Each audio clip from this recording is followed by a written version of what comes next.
Bienvenue à ce quatrième dimanche du temps ordinaire où la liturgie nous invite à approfondir, je dirais, être parole. C'est-à-dire comment la parole de Dieu nous transforme, nous autres aussi, et comment nous laissons transformer par cette parole. C'est au nom de sa présence qui est Père, Fils et Saint-Esprit que nous sommes rassemblés. Que la paix du Seigneur soit toujours avec vous et avec votre esprit. Nous sommes des pécheurs à qui Dieu pardonne les fautes, qu'il invite à progresser sans cesse. Il nous invite à progresser sans cesse vers la sainteté. C'est ça, à être parole aussi.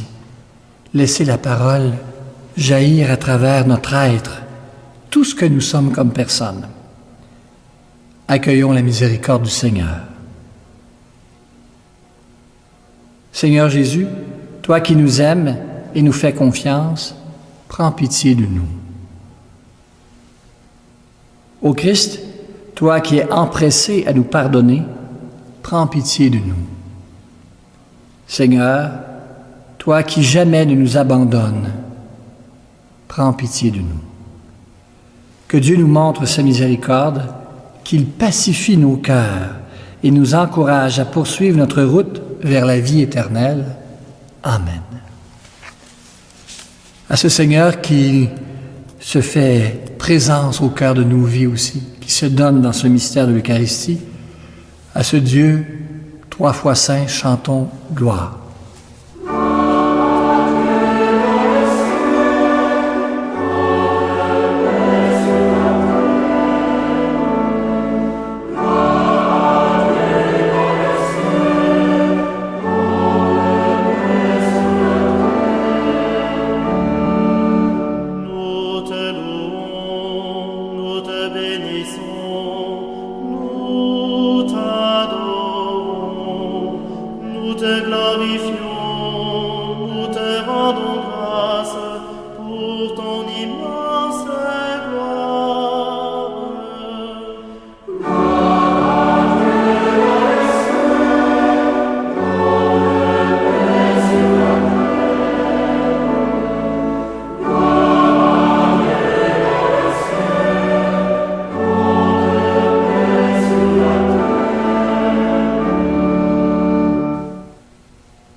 Prions le Seigneur. Accorde-nous, Seigneur, de pouvoir t'adorer sans partage et d'avoir pour toute personne une vraie charité. Par Jésus le Christ, notre Seigneur. Amen. Plaçons-nous à l'écoute de cette parole aussi qui nous invite non seulement à nous laisser toucher par la présence du Seigneur Jésus, lui qui est la parole vivante, bien accueillons son esprit aussi qui se laisse, qui nous rejoint dans ce partage de la parole.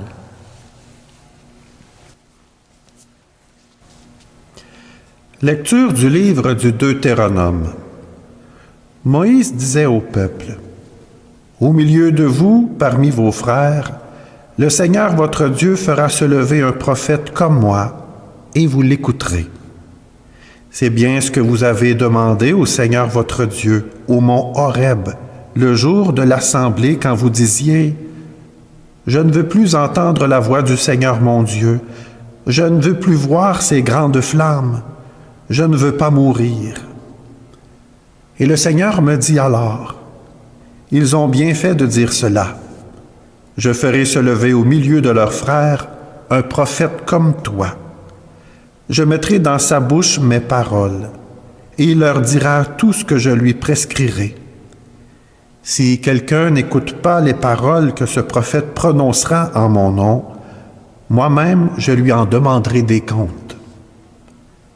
Mais un prophète qui aurait la présomption de dire en mon nom une parole que je ne lui aurais pas prescrite, ou qui parlerait au nom d'autres dieux, ce prophète-là mourra. Parole du Seigneur. Nous rendons grâce à Dieu. Aujourd'hui, ne fermez pas votre cœur, mais écoutez la voix du Seigneur. Venez, crions de joie pour le Seigneur. Acclamons notre rocher, notre salut. Allons jusqu'à lui en rendant grâce. Par nos hymnes de fête, acclamons-le. Aujourd'hui, ne fermez pas votre cœur, mais écoutez la voix du Seigneur. Entrez, inclinez-vous, prosternez-vous. Adorons le Seigneur qui nous a fait. Oui, il est notre Dieu. Nous sommes le peuple qu'il conduit, le troupeau guidé par sa main. Aujourd'hui, ne fermez pas votre cœur, mais écoutez la voix du Seigneur. Aujourd'hui, écouterez-vous sa parole. Ne fermez pas votre cœur comme au désert, comme au jour de tentation et de défi, où vos pères m'ont tenté et provoqué, et pourtant ils avaient vu mes exploits. Aujourd'hui, ne fermez pas votre cœur, mais écoutez la voix du Seigneur. Lecture de la première lettre de saint Paul apôtre aux Corinthiens. Frères et sœurs, j'aimerais vous voir libres de tout souci. Celui qui n'est pas marié a le souci des affaires du Seigneur. Il cherche comment plaire au Seigneur. Celui qui est marié a le souci des affaires de ce monde. Il cherche comment plaire à sa femme et il se trouve divisé. La femme sans mari, ou celle qui reste vierge, a le souci des affaires du Seigneur, afin d'être sanctifiée dans son corps et son esprit. Celle qui est mariée a le souci des affaires de ce monde. Elle cherche comment plaire à son mari. C'est dans votre intérêt que je dis cela. Ce n'est pas pour vous tendre un piège, mais pour vous proposer ce qui est bien, afin que vous soyez attachés au Seigneur sans partage. Parole du Seigneur. Nous rendons grâce à Dieu.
Le Seigneur soit avec vous. Bonne nouvelle de Jésus-Christ selon saint Marc. Gloire à toi, Seigneur. Jésus et ses disciples entrèrent à Capharnaüm. Aussitôt, le jour du sabbat, il se rendit à la synagogue et là, il enseignait. On était frappé par son enseignement, car il enseignait en homme qui a autorité et non pas comme les scribes. Or, il y avait dans leur synagogue un homme tourmenté par un esprit impur qui se mit à crier. « Que nous veux-tu, Jésus de Nazareth? Es-tu venu pour nous perdre? Je sais qui tu es le Saint de Dieu. » Jésus l'interpella vivement. « Tais-toi, sors de cet homme. » L'esprit impur le fit entrer en convulsion, puis poussant un grand cri, sortit de lui. Ils furent tous frappés de stupeur et se demandaient entre eux, « Qu'est-ce que cela veut dire? » Voilà un enseignement nouveau donné avec autorité. Il commande même aux esprits impurs et ils lui obéissent. Sa renommée se répandit aussitôt partout dans toute la région de la Galilée. Acclamons la parole de Dieu. Louange à toi, Seigneur Jésus. L'évangile d'aujourd'hui se situe au tout début de l'évangile de Marc.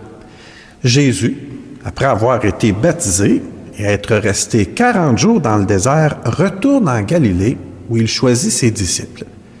Ce sont les textes que nous avons entendus dans les semaines dernières. Et c'est avec eux qu'un jour de sabbat, Jésus entre dans une synagogue à Capharnaüm. C'est là que pour la première fois, il prend la parole en public et il accomplit son premier geste de délivrance.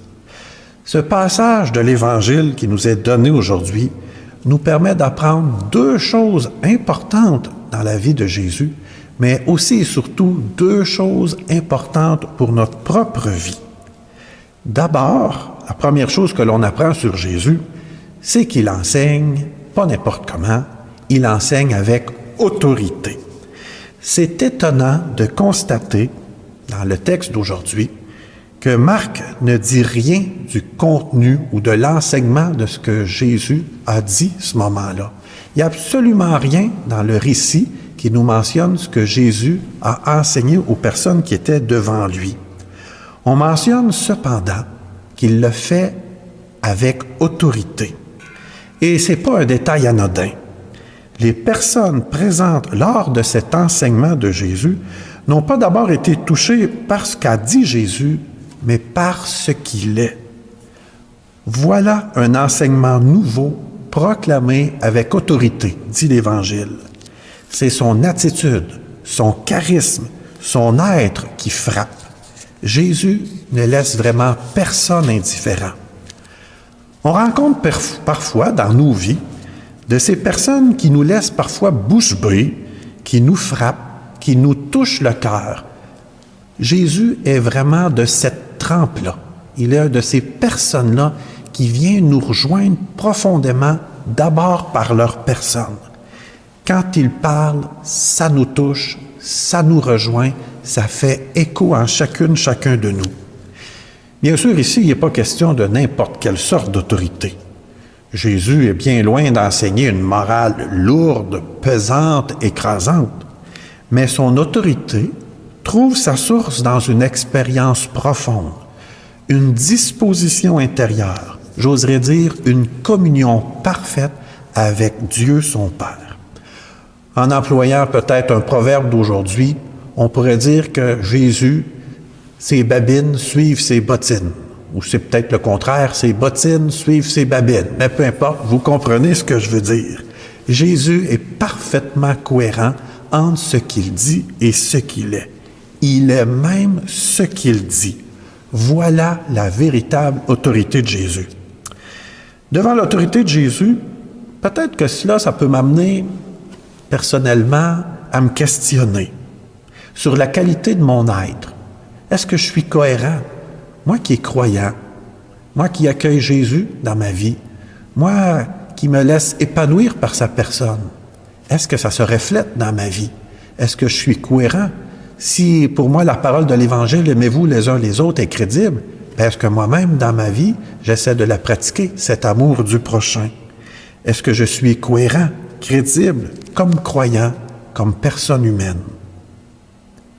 Ensuite, deuxième chose que l'on peut constater dans cet évangile, c'est que Jésus libère.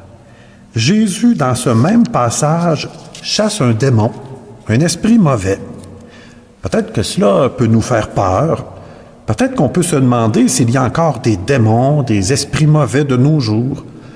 Peut-être que les scientifiques ou les psychologues pourraient analyser cela en disant qu'il s'agit de maladies, de troubles de comportement.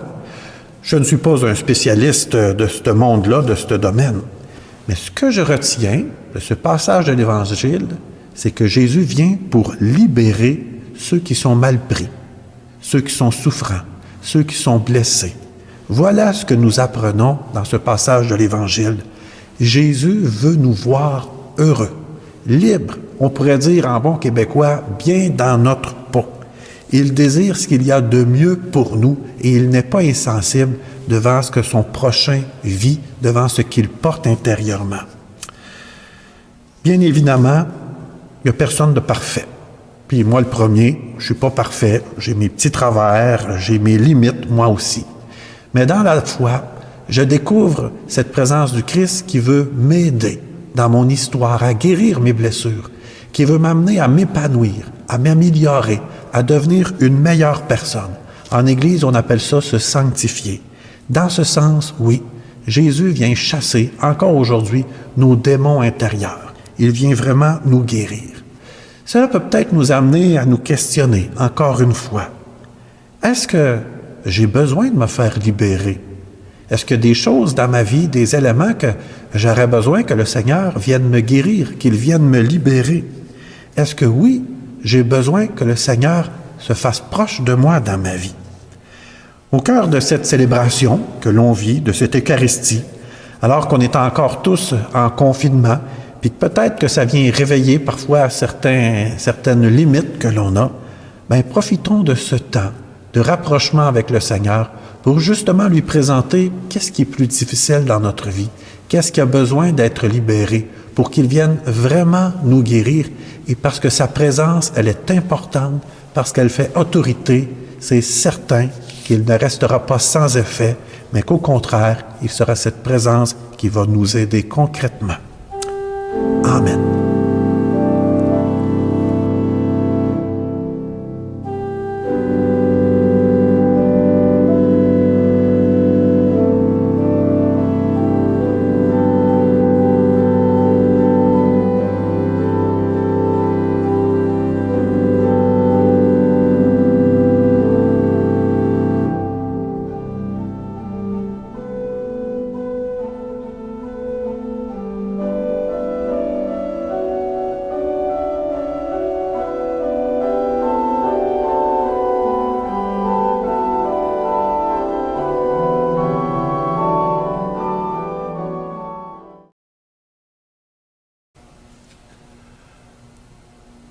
Notre Dieu s'est fait proche de nous dans la personne de Jésus, parole de vie éternelle, parole efficace, qui relève, qui nous envoie aussi. En cette partie de la célébration, redisons la foi aussi, qui nous aide à nous laisser prendre par cette parole du Seigneur.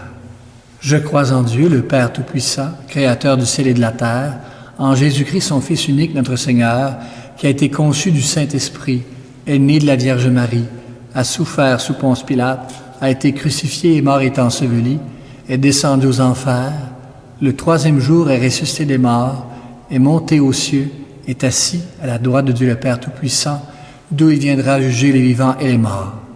Je crois en l'Esprit Saint, à la Sainte Église catholique, à la communion des saints, à la rémission des péchés, à la résurrection de la chair, à la vie éternelle. Amen. Le moment est venu de présenter à Dieu nos demandes. Faisons-le en étant assurés qu'il les accueille avec bienveillance, quand elles lui sont présentées sincèrement et humblement. Nous répondrons après chaque invocation, « Seigneur, entends notre prière. Seigneur, exauce-nous. » La parole de Dieu est vérité. Prions afin qu'elle soit partout proclamée et bien accueillie. Seigneur, entends notre prière. Seigneur, exauce-nous. La parole de Dieu est lumière. Prions afin qu'elle éclaire ceux et celles qui vivent dans les ténèbres, l'angoisse, la maladie ou la souffrance. Seigneur, entends notre prière. Seigneur, exauce-nous. La parole de Dieu appelle au partage et à la justice. Prions afin qu'elle résonne dans le cœur des petits et des grands, des riches et des pauvres. Seigneur, entends notre prière. Seigneur, exauce-nous. La parole de Dieu réconforte, raffermit, relève et redonne espoir. Prions afin que tous les accablés l'entendent et puisent du courage. Seigneur, entends notre prière. Seigneur, exauce-nous. La parole de Dieu nourrit et stimule notre communauté. Prions afin que ses membres la proclament par leurs paroles, leurs actes et leur amour. Seigneur, entends notre prière. Seigneur, exauce-nous. Prenons quelques instants pour confier nos propres intentions de prière, pour confier ce qui a besoin d'être guéri, libéré en nous, ou peut-être des personnes, des situations autour de nous qui ont besoin d'être libérées, guéries.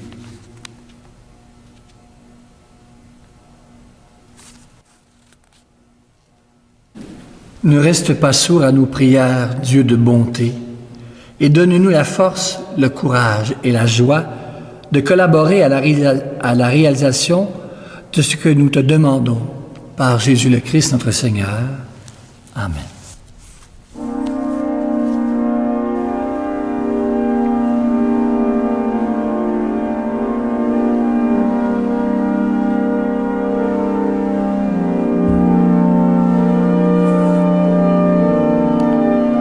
Sois béni, toi qui nous donnes ce pain, fruit de la terre et du travail humain, nous te le présentons, il deviendra le pain de la vie.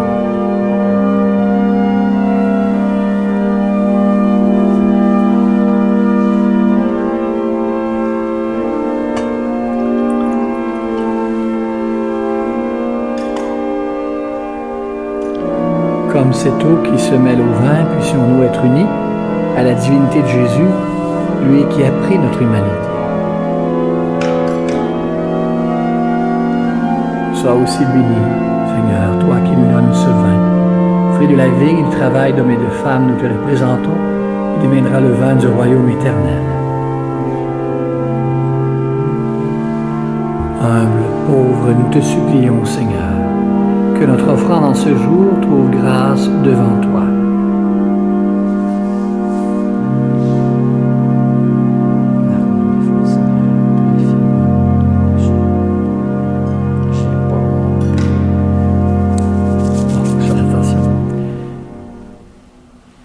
Prions au moment d'offrir le sacrifice de toute l'Église. Pour te servir, Seigneur, nous déposons nos offrandes sur ton autel. Accueille-les avec indulgence, pour qu'elles deviennent le sacrement de notre salut, par Jésus le Christ, notre Seigneur. Le Seigneur soit avec vous. Élevons notre cœur. Rendons grâce au Seigneur notre Dieu. Vraiment, il est bon de te rendre gloire, de t'offrir cette action de grâce toujours et en tout lieu. À toi, Père très saint, Dieu éternel, à toi, Créateur de tous les éléments du monde, Maître des temps et de l'histoire. C'est toi qui as formé l'homme et la femme à ton image. Tu leur as soumis l'univers et ses merveilles, tu leur as confié ta création pour qu'en admirant ton œuvre, ils ne cessent de te rendre grâce. Par le Christ notre Seigneur. C'est toi que la terre et le ciel, avec les anges et les archanges, ne cessent d'acclamer en chantant.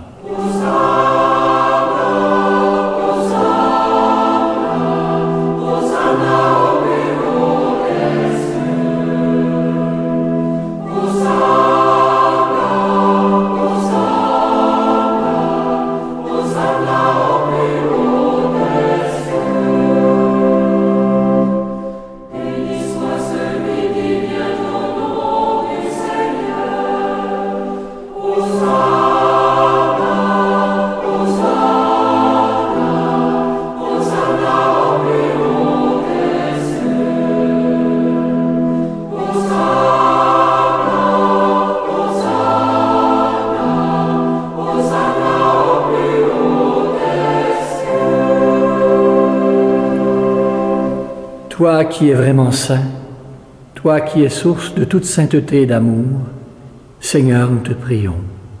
Nous voici rassemblés devant toi et dans la communion de toute l'Église en ce premier jour de la semaine, nous célébrons le jour où le Christ est ressuscité d'entre les morts. Par lui que tu as élevé à ta droite, Dieu notre Père, nous te prions. Sanctifie ces offrandes en répandant sur elles ton esprit, qu'elles deviennent pour nous le corps et le sang de ton Fils, Jésus-Christ notre Seigneur.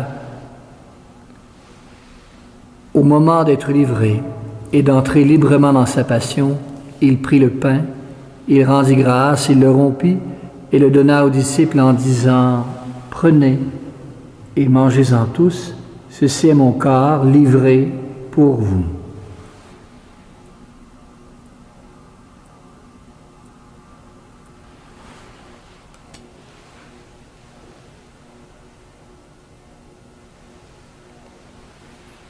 De même, à la fin du repas, il prit la coupe remplie de vin. De nouveau, il rendit grâce et la donna aux disciples en leur disant, « Prenez, buvez-en tous, car ceci est la coupe de mon sang, le sang de l'alliance nouvelle et éternelle qui sera versé pour vous et pour la multitude en rémission des péchés. Vous ferez cela en mémoire de moi. »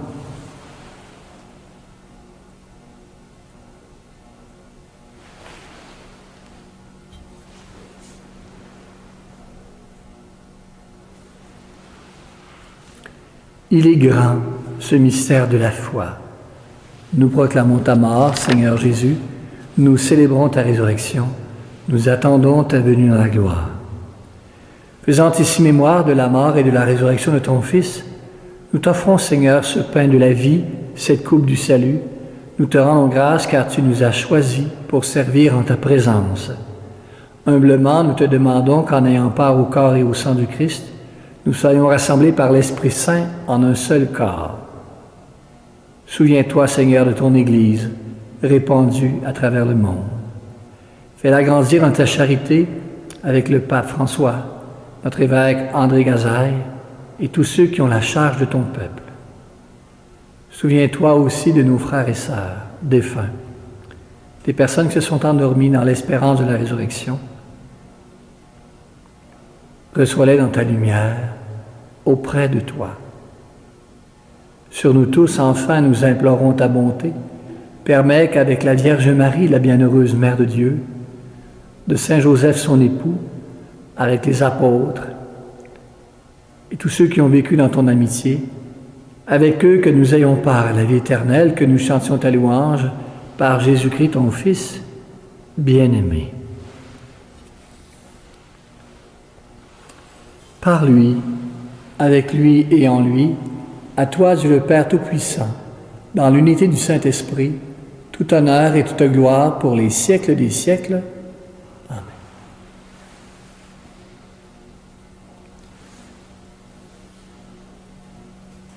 Le Seigneur Jésus nous a donné une parole aussi pour prier le Père. D'un même cœur, redisons à Dieu avec Jésus, « Notre Père, qui es aux cieux, que ton nom soit sanctifié, que ton règne vienne, que ta volonté soit faite sur la terre comme au ciel. Donne-nous aujourd'hui notre pain de ce jour. Pardonne-nous nos offenses comme nous pardonnons aussi à ceux qui nous ont offensés, et ne nous laisse pas entrer en tentation, mais délivre-nous du mal. Amen.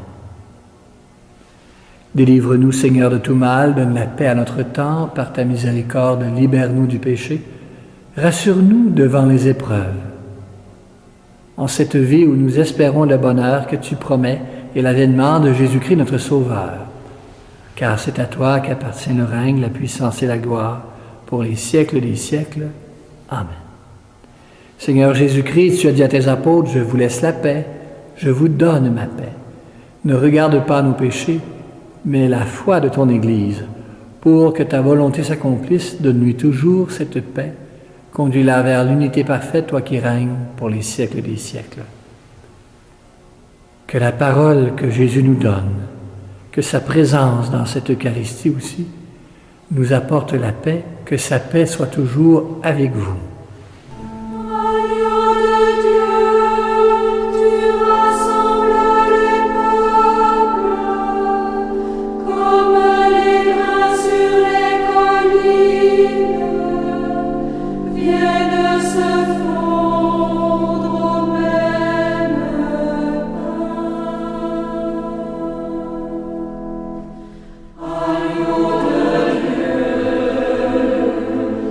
Qui enlève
Heureux sommes-nous d'être invités au repas du Seigneur.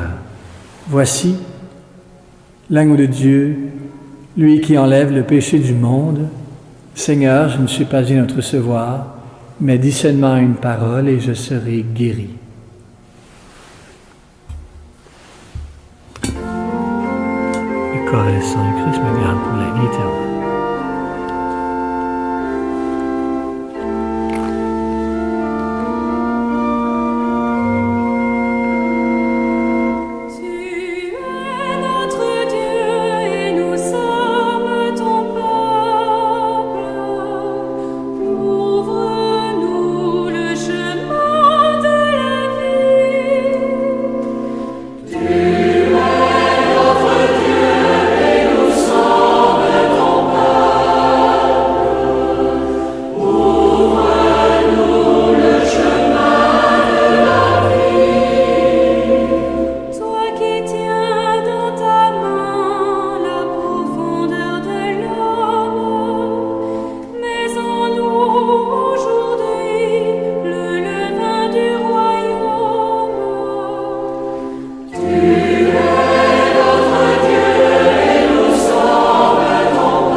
Prions le Seigneur. Nous avons été fortifiés, Seigneur, par le sacrement de notre rédemption. Permets que cet aliment de salut éternel nous fasse progresser dans la vraie foi. Par Jésus le Christ, notre Seigneur. Amen. Bien, avant de faire cette bénédiction aussi, je vous rappelle que, encore en temps de pandémie, nous avons choisi, nous ici à l'unité pastorale, tout comme dans plusieurs paroisses du diocèse, de ne pas ouvrir les églises, même si on peut recevoir 10 personnes à cause de la gestion qui est difficile à faire, la gestion des présences. C'est toujours compliqué pour pas trop faire de personnes frustrées parce qu'elles ne peuvent pas venir. Alors on a choisi de maintenir les églises fermées encore pour un peu de temps. On nous annonce et on attend bientôt plus d'ouverture, mais nous sommes conviés encore à la patience et à l'attente dans ce temps où il y a un couvre-feu et aussi nous respectons les mesures sanitaires plus serrées. Bon. Aussi, je vous rappelle que pour les personnes de la région, aussi les reçus d'impôts sont prêts. Pour les personnes qui en ont demandé, la plupart ont été envoyés par la poste, alors vous les recevrez dans les prochains jours, si ce n'est pas déjà fait. Et il y en a qui vont les distribuer aussi selon les adresses dans certains secteurs de l'unité pastorale. N'oubliez pas aussi, chaque mercredi, il y a un temps pour méditer la parole du mercredi par une animation qui est faite sur le web, aussi sur le site de notre paroisse. Alors, je vous invite à y aller à partir du mercredi. C'est toujours diffusé. Et je remercie toute l'équipe qui favorise justement cette présentation de la parole, qui nous invite à nous laisser transformer par cette parole pour devenir plus être parole aussi. Alors, je vous souhaite une bonne semaine. Soyez dans la paix du Seigneur. Qu'il vous bénisse, lui qui est Père, Fils et Saint-Esprit. Allez dans la paix et la joie du Christ.